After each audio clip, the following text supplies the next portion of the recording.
All right, I'm Bob Lerner, and I'm presenting this from the standpoint of what we did at Hennepin County.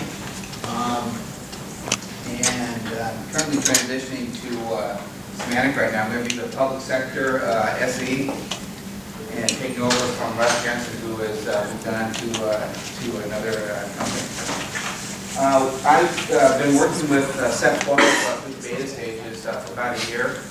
We worked through 3 different products with SEP 12, and currently Hennepin County is currently working with MR, the first gold release of SEP 12.1. We'll talk about the overview right now.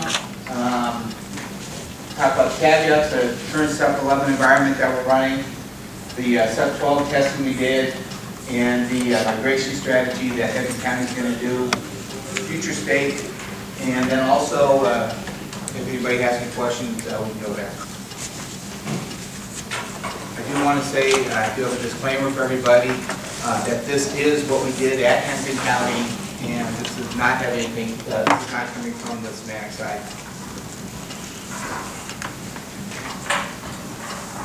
This is kind of a gross overview of the infrastructure that we had at Hennepin County.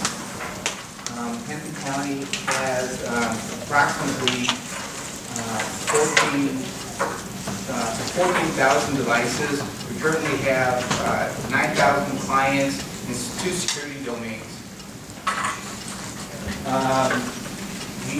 Hennepin County can get connectivity to the SEPMs from anywhere in the world. So if we have people traveling and they have their laptop, they can actually get connectivity, get their updates, and reach. They can actually reach the SEPMs and get that connectivity. If the machines are infected, we can get in proactively work with those machines if we need to.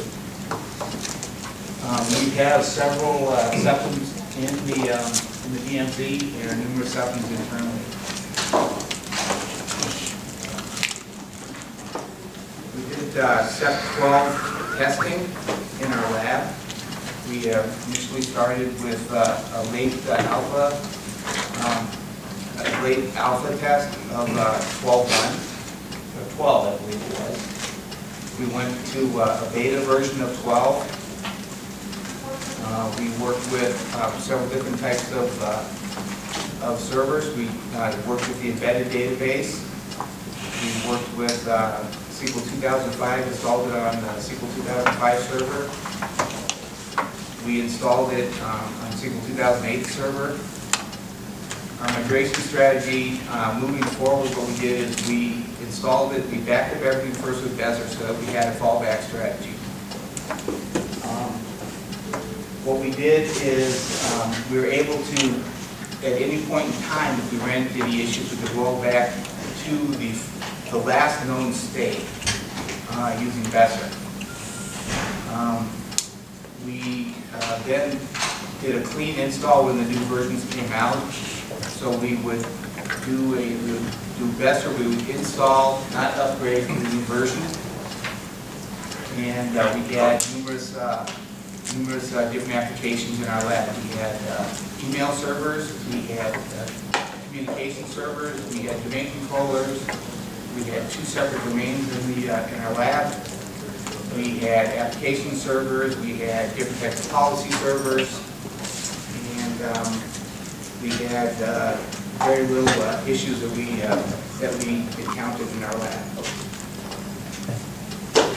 After SEP 12 went gold, we then built a new environment. We built a brand new SEP server. We installed it on a brand new 2008 SQL server. We then slowly migrated the clients from SEP 12.1 or SEP 12 to 12.1. We had our SEP 12 server, we had our SEP 12.1 server, so we had parallel environments. So we could tell exactly what server moved, what clients moved to the new servers.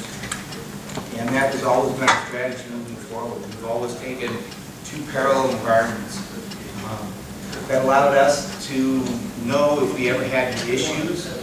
We would always be able to tell if any servers or clients had any problems. We could go back and track what devices would have any issues. We could, if we ever lost communications, we could go back and troubleshoot those communication and connectivity issues. It worked so well, we actually started to bring a couple of laptops and client PCs in our regular domain. And that was a non-routable, our lab was a non-routable addressing scheme. We were able to bring some clients from our regular Class B domain and connect that via IP addressing just to the new subnets. After that, we started slowly migrating some other servers forward.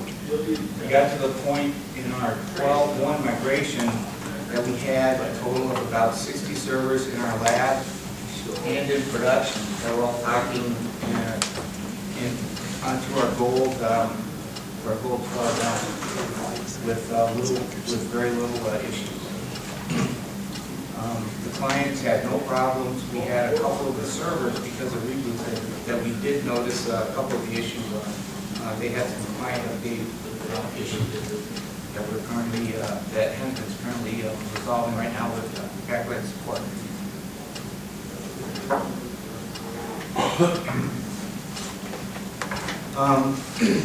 The best, what we've done for the future state is we're going to parallel the SEP 12.1 and the SEP 11 environments. That allows us to keep track of what we migrate, knowing when we migrate a certain IP address range, we'll be able to know of all of the devices moved off of that IP address range, and if we've lost any devices. Also, because of the business reasons, we have to work with all the business units to make sure that we move, that we get the buy-in from each of the business units. And at that time, we'll be able to tell which business units have been able to have been moved into the new security domains. SEP 12.1 will have 3 separate security domains, all under the one logical, the physical domain that we built for it. And we'll still be able to provide connectivity to all the clients from anywhere in the world. We're also going to be providing connectivity to all of the clients for the Henton County Library System, which we're bringing in, and they will have public connectivity in a public DMZ. So all of the devices will be able to connect to our internal systems via one port.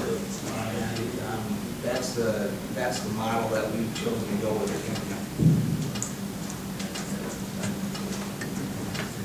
The final thoughts that we have is just test, constantly test. Make sure that you take it slow. Make sure that you back up before you move forward. But you always have to test. Make sure you test. You have a good, solid plan, test plan, and that you document what you're doing.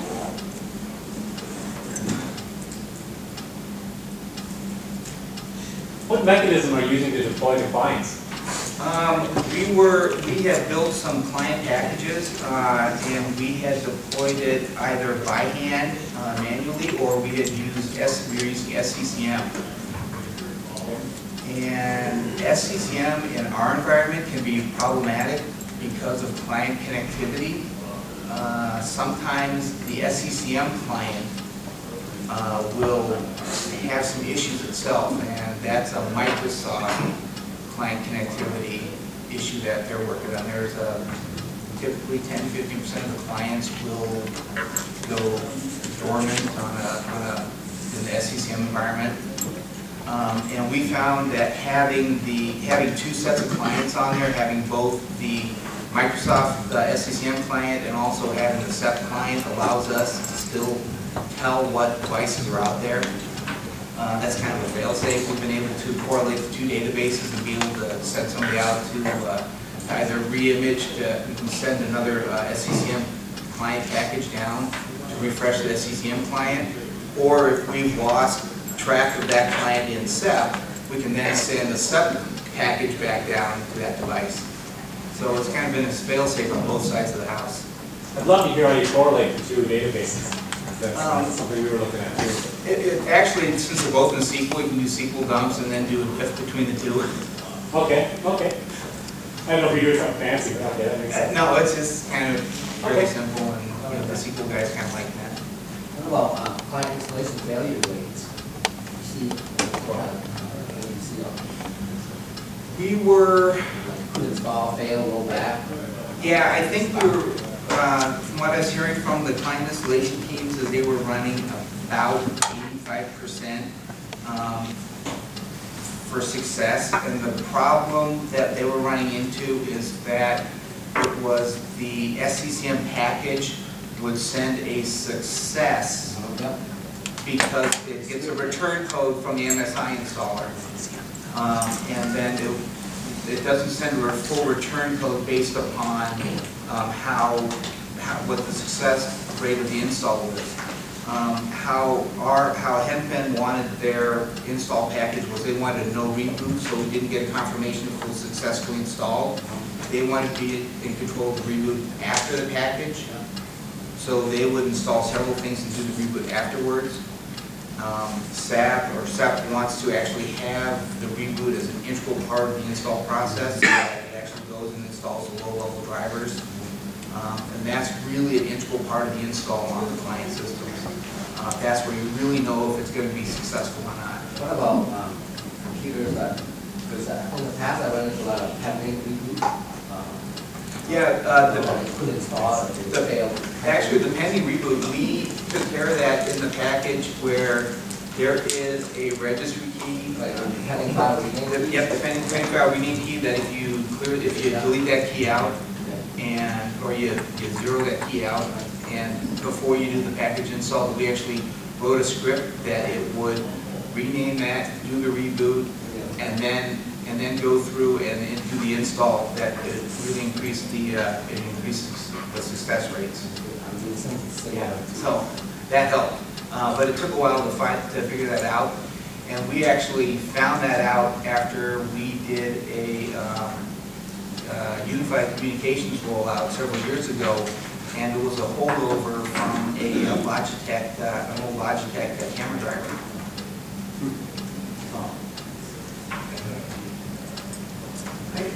You indicated that you made the choice of putting in a internet-facing site. Yes. I'm just trying to understand the reasons for that instead of allowing the alternate connect model of Symantec. In Henpen's environment, they have a lot of mobile clients, and they work from home, and they're also out in the community.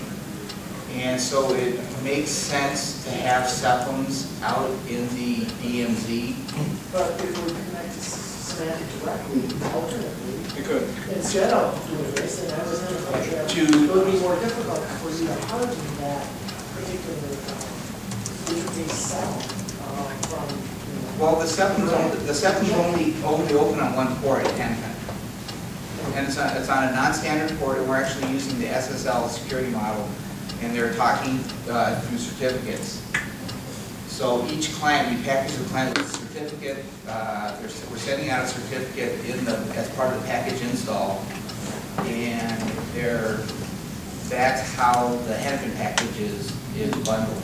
So you want to kind of just totally control. We wanted to control how the clients were talking, and that was a methodology that was available. We would know if the device had any kind of infection. We didn't want to know the infection only if the machine got brought in just because it was a break fix. With some of the clients, some of the social workers or people that are working from home all the time, or we have people that work out in the field 90% of the time, only come in and do paychecks or whatever, we would never see them. And those devices almost never come into the office. So if they're always out, they're always connected to the LAN, that would help us know if they have some device issues and some infection. So using more. Yeah. certificate, are you using like a public cert, like a verifying? At the time we purchased the fraud certificate. So I suppose the worst thing that would happen is unintended clients, some other client that wasn't an accounting client attached to it. What would happen is they download a new signature file and tell you whether they were infected or not. They can't because it's, we only, they have to connect on the port, we're on a non-standard port. So they'd have to, They would have to know the port, they would have to have the certificate. So they got a code that's from somebody, you know, say they did all that. The worst thing would be is they update their signature. They'd update the signatures and they would register themselves in our database. Okay. That's the worst thing. Okay. You mentioned, No, I was going to say, and then you go through, go, well, who's this, and then you know, so Yeah. that's. Actually, it's helped us on a couple of forensics issues with people stealing software. Really? Oh, nice. It's become a good forensics tool for the, for people.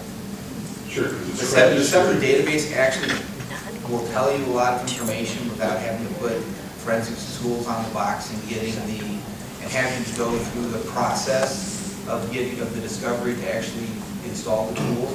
Because there's a lot of information that you can gather just from the agent. In the St. Timothy Altier station, there's a lot of information that you can gather without having to go through the legal process of going through to get the request to go and install the forensics tool that you need to do for something. So you say, well, we have to put the agent on, the agent is collecting. Right. So, you know, if you want to verify who the logged-on user is, if it's an asset or not, and if they actually have the software, if it's a package that you would have that's only supposed to be for your company, that's only supposed to be company assets, and you find that it's not on an asset that you purchased or that you authorized, and it's not inside an IP address range that you're supposed to be on, that would be a good little reason to start, to start an investigation. At Carlson Companies, the last user group, who was all there? Not yet, I don't know. So you brought up a great kind of segue to protecting servers and DMZ. Don Schweed in the back actually doing the video. He did a presentation on critical system protection. If you are looking at putting any servers in the DMZ, including a SEP server in the DMZ, we would recommend critical system protection to lock that server down.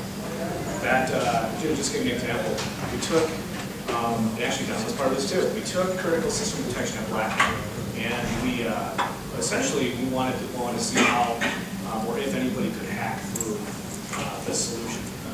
It's a very, very strong solution. It's a host IPS, host IES, with a firewall specific for servers. It's got the largest amount of different types of OS management it can manage in one console. But we took it was a Windows server, right? Yeah. Windows 2003, I think. Nothing special. And originally the intent was to have the Black Hat folks, attack it either there at our booth, or we end up giving out the IP address so that they can attack it overnight, whatever they want to do on their spare time. We ended up seeing that the IP address was given out to a number of people around the world. So during Black Hat, there were globally people trying to penetrate critical system protection to get what was called like capture the flag type of scenario. If you capture this file, if you can find it and hit it, you want an iPad. So we're giving away that. And nobody was able to even come close, except Don sat down there for about an hour, and he's very, very familiar with CSP, but he could not even get past just the protections of CSP. So we also took that solution, put it on the internet with a Windows 2000 server, no patches, just completely open to trying to be hacked, and it was not. So very, very secure solution. I'm not trying to sell you anything. I just want you to know that for the servers in the DMZ or for critical servers in your environment, that would be the type of solution that you want. And especially yourself. Web server. Yeah, so basically I was going to ask, you mentioned that you had problems testing with the lab, with IDOM clients. Yeah, what we had noticed on the servers is there was an issue where some updates, and we noticed this specifically in the servers, and it's on the gold version now, and it's just an issue that we only seen it where for some servers that are running the client software, they would just, the defs would stop, and the servers, obviously you don't reboot the server much, they boot once a month for patching. So the servers just, after 2 or 3 weeks, defs don't update, they're supposed to update 3 times a week. The report says, oh, you got 2 or 3 servers, 2 or 3 clients that are out of date on definitions. We go to click on them, and it states. We go to remedy, we go look at the device, and it says your defs are at this date. We go to click the fix now, and it's unable to update. So we run a SEP support tool on it, and it comes back and it says the definitions are at this is how to fix it, and it just says restart required. So we work with the customer, we figure out a time to reboot the computer, we work with the ones in the lab that we can reboot. We do a reboot, magically it fixes it. Now the client systems, the laptops that get rebooted all the time, the client systems are getting rebooted, we never see the issue. The servers that aren't getting rebooted, we're periodically seeing the issue.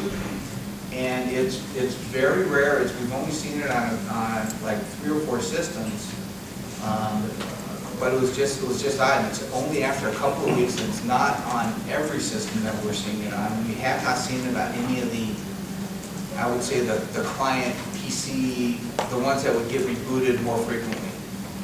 And Henrik is currently working right now with Symantec to kind of figure out what's going on. We've sent in some support tool diagrams to try to figure out what's going on with that. And it has not been reported. We haven't seen it in any other sites either at this point. But then again, the fix is just scheduling a reboot, and it's not as if they're not getting the definitions. It's coming across as a corrupted file, and it's like the file is getting corrupted internally in the common files, the Symantec shared common file desk, some DLL or something in there is getting corrupted, and that reboot just takes care of it, and everything just starts flowing in. And that's the only thing we're seeing. You have to do a reboot, or you can just restart the SEP? It's not the SEPM, and it's nothing to do with the SEPM itself. It's just that we've actually tried restarting the services on the device too. That hasn't worked. It's actually, we've gone through, we've stopped all the services, we've started all the services. That hasn't fixed it. It's actually been, for whatever reason, it's a reboot. And there's nothing sitting in the pending restart. There's nothing sitting in that key. That registry field's empty. But the diagnostic tool, the diagnostic tool says restart required, but that key is empty. So it knows there's some kind of issue. Yeah. But it's something that it's pointing to some specific files in the common files shared, the Symantec shared common files folder that need to be rebooted, and it's across both 32-bit and 64-bit. So we can't come to a commonality between them. So are you seeing, like, when you have the restart required and you're going to restart it, that is getting cleared? You're not seeing it come up and still say restart required? Nope, and we're not seeing it come back on that same box either. It's not returning on that box. It's just...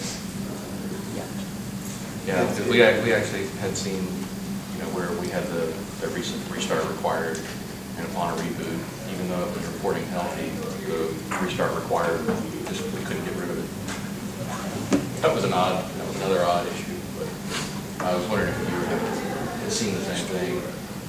No, and nothing on the device showed it that we would see. It was, we just got the little, the symbol itself in the system tray, and then we put the fix now. That didn't help, and then we ran the SEP support tool, and then you run it twice to get the diagnostics for support, and then you read through the diagnostics, and that really tells you what to do.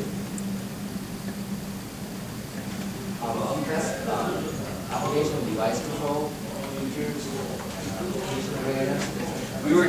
We tested location awareness.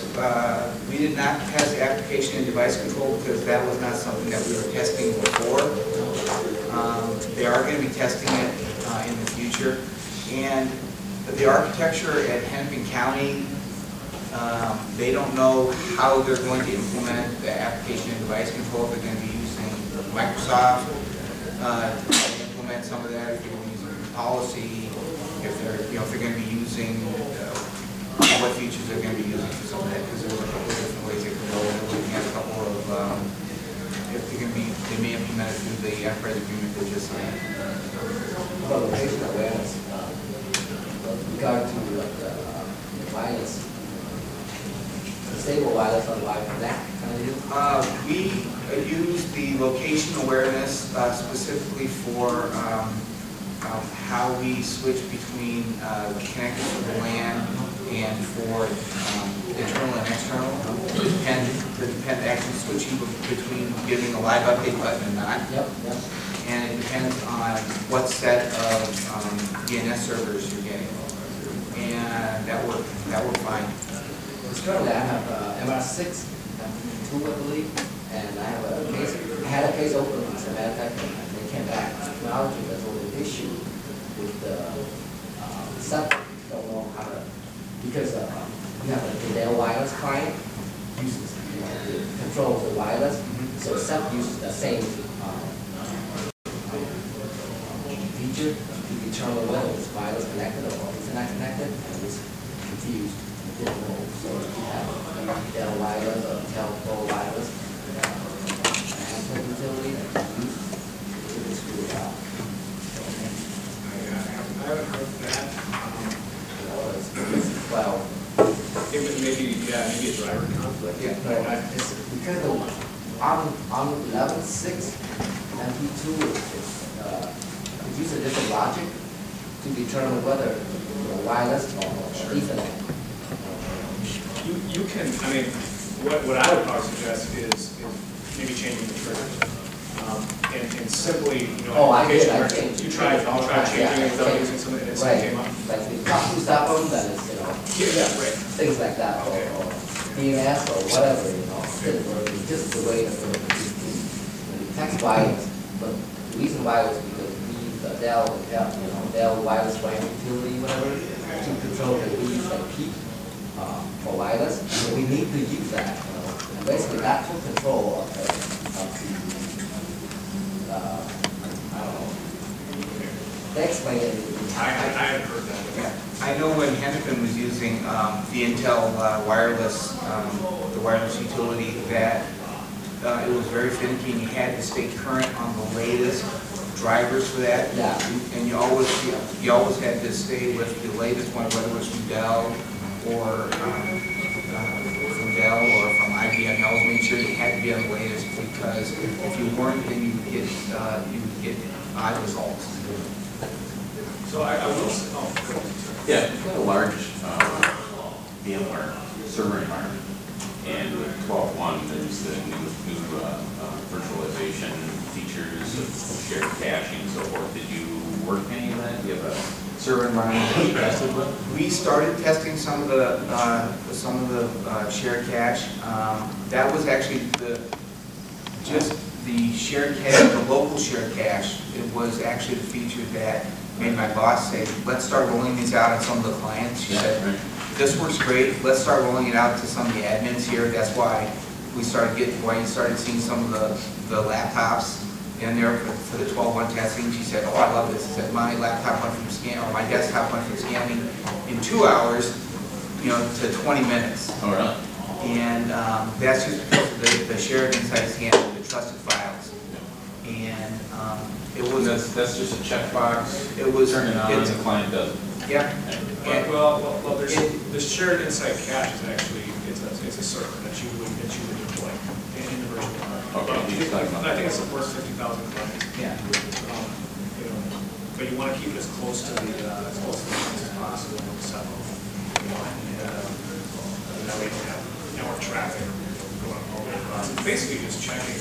If you compare it to cache values of normal files, If that file is there, the virtual machine will skip that file. If it's not there, it will add that hash value into the shared inside cache. So when the next virtual machine scans, if that file is there, it goes automatically skip it. So it's potentially pretty cool. There's a number of virtual enhancements. Shared inside cache being the big one. For the architecture that I built for what I left Hampton County with, we built, we have 35 hosts across 6 clusters, I think, yeah, something 6 clusters or something like that. So we have 35 hosts at Hampton County, and we built the architecture I left them with was for 2 shared inside caches, 1 in each data center. And each of those shared inside cache servers would scan each data center for the VM servers. And they would also be able to scan the gold templates. There's one of the features is you actually scan the template so it knows what the template is. So each time it just scans the deltas from the templates going forward. So it saves scanning how many hundreds of thousands of files. It trusts all the known files from all of the servers get scanned into that one template. But part of this, the shared inside cache is you actually scan. You tell it how much to scan, how much RAM to use, how much storage to use for scanning. It's actually performance-based scanning. So you can say, I want to use 10 gigs of the D drive to use for scanning this, and I want to use 2 gigs of RAM, dedicated 2 or 4 gigs of RAM to scan. And I want to optimize so many files coming in at a time to scan. And then we're going to, as it comes in and gets trusted, this is what we're going to scan. And as we trust it, we're going to set that aside. And you can say, we want to trust these files. Where you're going to set the policies on what you're going to trust yourself. That's part of that's called the virtual image exception. Basically whitelisting golden images for a virtual environment. If somebody wants a 2008 64-bit server R2, here you go. At that point, it's provisioned. All those files are trusted. So it's actually pretty cool, because up until that point, you essentially have a zero scan with 100% trusted files. It's not until those files are added onto that server, if there's anything added that's new or anything that's changed, then that scan will take on where it was provisioned from. So that's one area. Another area in the virtual side is, I forget the actual term, but SEP 12.1 now has the capability to understand which virtual machines, what kind of type they are, VMware, Hyper-V, Zen. So what's neat about that is now you actually get reporting of which endpoints are virtual, but then you also wrap policies around the virtual machine specific if you need to. So really good stuff there. And then we also have offline scanning for the MDKs. I think that was more of a competitor tech thing we did. We wanted to be on par with some of our competitors having offline scanning. I really don't know how much work or value that's going to be. One of the features we did have that was kind of neat is that if it came across a file that it didn't that you downloaded a file from the internet and it scanned it and it was kind of questionable, it did send it. It would intercept the file and it would add it to the local quarantine. It said, we don't know this file. We're going to send it to local quarantine. Try to. Not enough people know about this file, so we're going to quarantine this file. So what do you want to do? We're going to quarantine it. We can open it for you. We can do whatever.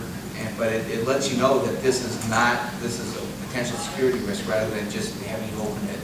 Even if it's on a USB drive, we've seen this happen. It was a nice security feature rather than just a point and click. And in fact, just because it knows it's not enough people across the Symantec community or across the trusted community knows about it.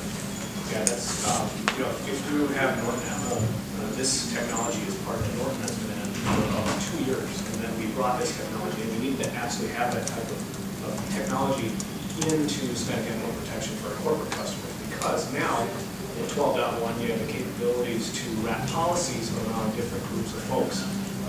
based on their risk profile or their jobs. So for example, your development or dev folks, maybe they're allowed to download anything they want off the internet. And they're going to put it in a test environment, and that's fine.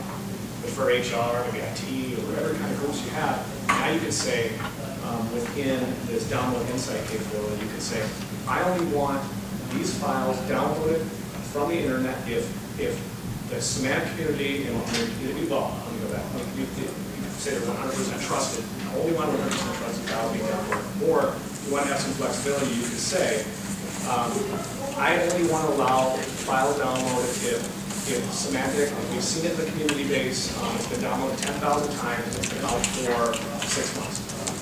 What's really cool about that is you've got, Symantec has a capability with this Insight network that's brought into one now.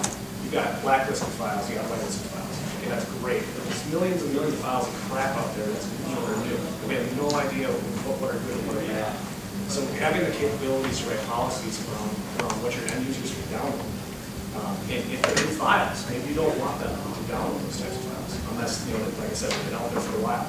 Until we know absolutely if they're good or bad, now we give you the capabilities to provide protections to your end users. So it is really neat. And that's just one area.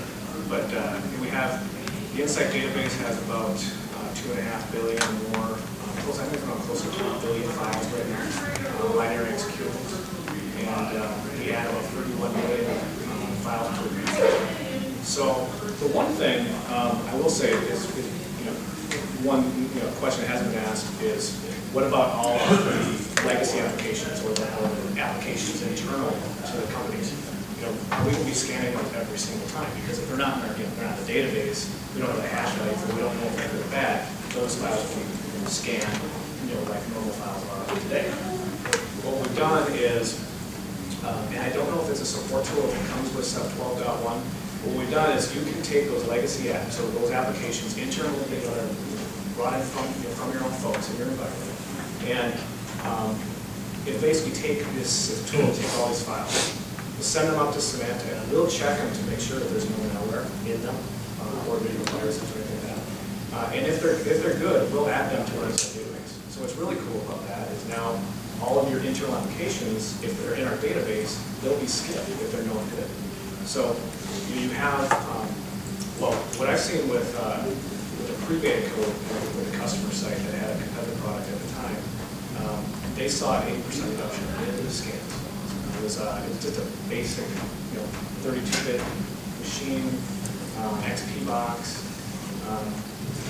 nothing hardcore, anything like that. At first, we scanned 25 minutes, and then we turned around to another scan, and it turned out to be 5.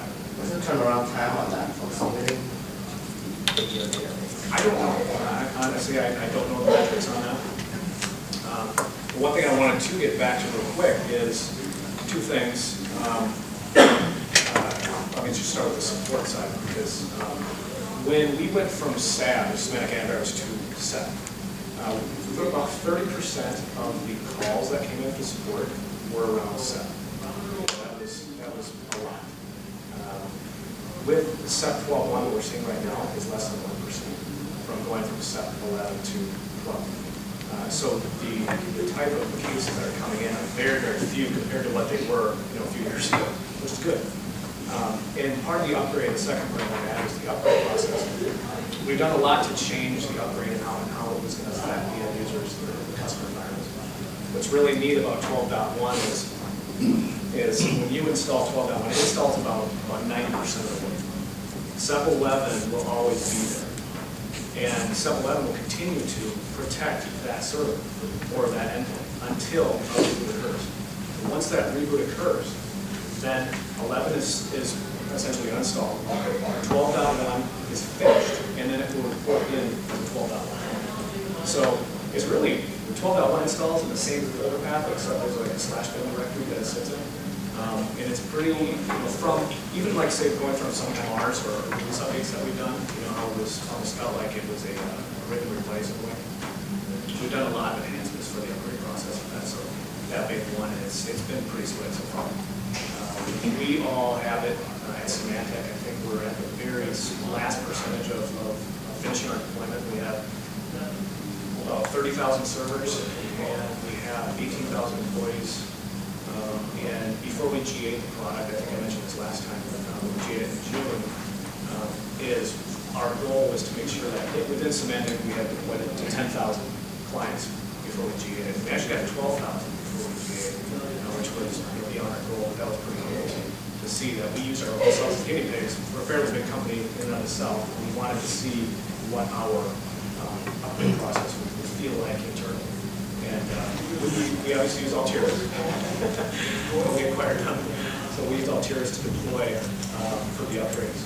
But it went pretty seamlessly. And as far as going from 11 to 12, I don't have any complaints at all. And I'm not just saying that as a Symantec employee. 11 would kick off a scan, and sometimes Word or Outlook, some of the resources were pretty high. I mean, I can have 6 PowerPoints up, 3 Word documents, Internet, Explorer, Outlook, and I really don't feel anything. So there's no latency that I can see. As far as I'm better, so I only have that to. About upgrade path, I thought I saw something about we have MR7 came through as well. I haven't heard that. That is correct. Yep, I read that. If you have MR, if you have the latest MRRU, whatever, 7, you cannot go to 12.1. The next, I think it's the next release of 12.1, you'll be able to go 7. Oh, you're talking about MP1. So there's RU7 and then there's RU7 MP1. And MP1 is coming out. It should be out today or tomorrow. But that brings in OS X Lion support. The RU7, I'll have to go back and look because if that was an issue with RU7 with MP1, maybe they fixed it. I don't know, but so I'll have to look. I haven't seen a lot of customers moving to RU7 unless there's an absolute need. Most of the customers that I've seen are waiting for 12.1 and they're on 11.06. Like you, MR or MP 1, 2, or 3. So.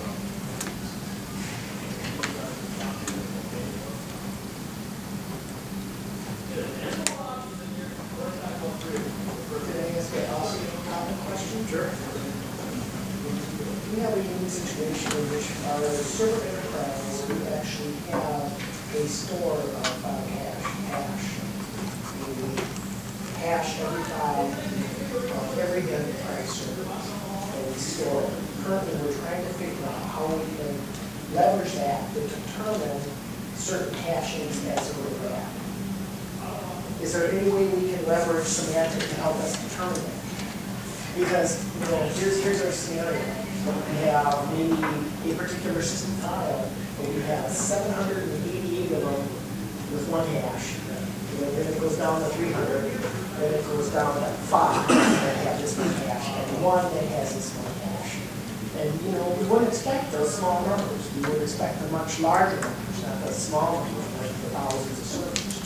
So how can we determine if those particular hashes of that file are good or bad? Is there any way we can leverage that it's Symantec scan that hash value file and deem it good, or else is this just rolled on a server that's running public depth? So what will happen is when Symantec 12.1 it will get that base scan. We don't even know if it's running. We're just trying to figure out. We haven't gotten that far. All of that. We just know that we have a server that has this but I'd like to take the data store and bring it into like the shared SI cache or something. Or can I say, well, has Symantec used this particular hash? So that's a good question. I would call support for one because that might have the ability to go through that tool I was talking about and then bring those up to our test. So we look at that. Well, I mean, we have, what do we back up? 80 petabytes of data per day or something. It's not like we want to add it, we just want to find out if it's something we should continue to investigate. My understanding is something to do with the inside cache. It has to do with the digital certificates, and it's a class 2 or class 3 digital certificate. Is what it uses to trust. So there's a class 2 or class 3 digital certificate, and it's from a published source. That's what it uses to trust that file. And they trust XCs, DLLs, and all binary executions. yeah. So that's what they're trusting. They're trusting the class 2 or class 3 certificate. That's my understanding. So I mean, that's a good question to ask, and I can't tell you offhand. You know. One way of skinning that is if you take your abnormal MD5, you can upload it to VirusTotal, just the MD5, and it'll tell you if any of the AV vendors have seen it there. It's one way. They do have an API. They do have an API? They do have an API. You have to contact them. I think his name's Jose. I could be wrong though. But if you contact them, they do have an API that I believe they will release for bulk uploads. Threat Expert, I believe, does the same thing. And then there's an open source part of the forensics community. I can't recall it off the top of my head, but they have a known bad hash list as well.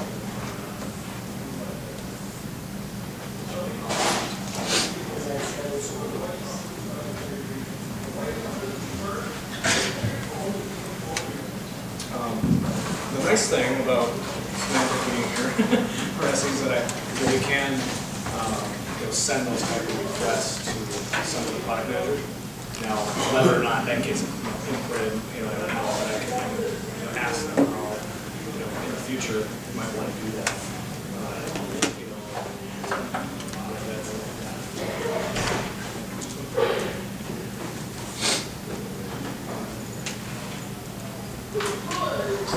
Any other questions? I think now might be a good time to transition to web gateway. We're running a little bit behind on our agenda, but that's okay. We had a really good discussion. Maybe what we can do is if people are still interested in talking some more SEP 12.1 stuff, after lunch we have discussion time set up. We can have Tom and Bob help out with that maybe. Seems like there's a lot of interest in the group right now.